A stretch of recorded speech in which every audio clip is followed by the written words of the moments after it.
നമ്മൾ ഈ ഒരു സാരി വരുന്ന ബ്രൊക്കേഡിൽ വന്നിട്ടുള്ള ഒരു ബനാറസി സാരീസ് ആണ്. നമുക്ക് പ്യുവർ കത്താൻ സിൽക്കിൽ വരുന്ന സാരിയുടെ തന്നെ ഒരു കോപ്പിയാണിത്. അപ്പോൾ നമുക്ക് എങ്ങനെ വേണമെങ്കിലും സ്റ്റൈൽ ചെയ്യാം. ഇത് പ്രൈസ് റേഞ്ച് വരുന്ന 1850 റേഞ്ചിലാണ് വരുന്നത്. ഇത് ആ ഒരു പ്യുവറിനോട് ചേർന്ന് വരുന്ന തരത്തിലുള്ള ഡിസൈൻസ് ഒക്കെ എപ്പോഴും ഹിറ്റായിട്ട് ഈ ഒരു ഡയമണ്ട് ഷേപ്പിൽ വന്നിട്ടുള്ള അതിലേക്ക് ഒരു ബുട്ട പോലെ ഇങ്ങനെ വന്നിട്ട് 2 side border, plane with ബോർഡറാണ് blouse piece വരുന്നത്. ആ ട്രഡീഷണൽ ആയിട്ടുള്ള ഏറ്റവും കൂടിയിട്ടുള്ള മന്ത്രകോടിക്കൊക്കെ ഉപയോഗിക്കാൻ പറ്റുന്ന സാരീസിൻ്റെ തന്നെ കുറഞ്ഞ റേഞ്ചിൽ വന്നിട്ടുള്ള ഒരു റെപ്ലിക്കയാണിത്. അപ്പം ഞാനിതിങ്ങനെ കാണിച്ചപ്പോൾ എന്നാന്ന് വെച്ചാൽ ഇതിൻ്റെ ഒരു ഫുൾ പാറ്റേൺ കാണാൻ വേണ്ടിയിട്ടാണ് ഫുൾ സ്റ്റൈൽ ഇങ്ങനെ ഒരു വിടർത്തിയിട്ടത്. നല്ല പ്രൈസ് റേഞ്ച് ഏറ്റവും കുറഞ്ഞ റേഞ്ചിൽ വന്നിട്ടുള്ളൊരു കത്താൻ സിൽക്കിൻ്റെ സെമിയിൽ വന്നിട്ടുള്ള സാരീസാണ്.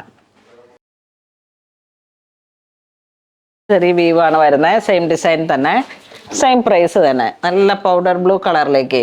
അപ്പോൾ ഇതിൻ്റെ ബ്ലൗസൊക്കെ ഡിസൈൻ ചെയ്ത് വരുമ്പോഴേക്കും നമുക്ക് ഒരു ജൂവൽ നെക്കൊക്കെ സെറ്റ് ചെയ്തിട്ട് ജൂവൽ നെക്കിൽ ബ്ലൗസ് പ്ലെയിൻ വിത്ത് ബോർഡറായിട്ട് സ്ലീവിൻ്റെ എൻഡിലോട്ട് ബോർഡറും കൊടുത്ത് ഹൈലൈറ്റ് ചെയ്ത് ഒരു ചോക്കർ ടൈപ്പ് സാരിയൊക്കെ ചോക്കർ ടൈപ്പ് മാലയൊക്കെ സെറ്റ് ചെയ്തിട്ട് അങ്ങനെ സ്റ്റൈൽ ചെയ്ത് പോകുമ്പോഴേക്കും ഈ ഒരു പ്രൈസ് റേഞ്ച് നിങ്ങൾ ആരോടും പറയാതിരുന്നാൽ മതി. പ്യുവർ കത്താൻ സിൽക്കിനെ വലുത് ഏറ്റവും നല്ലൊരു സാരീസാണ്.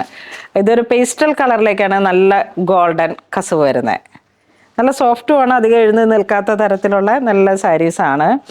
ആ ഒരു സ്റ്റൈലിങ്ങിലാണ് സാരിയുടെ ബ്ലൗസ് സ്റ്റിച്ച് ചെയ്യുമ്പോഴായാലും നമ്മൾ അതിൻ്റെ ഒരു ക്രിയേറ്റീവായിട്ട് നല്ലൊരു ഗോൾഡൻ ചോക്കർ നെക്ലേസ് ഇട്ടിട്ടുണ്ടെങ്കിൽ അത്രയും തന്നെ ഗോൾഡൻ തന്നെ നമ്മൾക്ക് കയ്യിലുള്ള ഏതെങ്കിലുമൊക്കെ സെറ്റ് ചെയ്ത്, കാരണം ഇതിൻ്റെ ജെറിയും വരുന്നത് നല്ല ഗോൾഡൻ കളറിലോട്ടാണ്.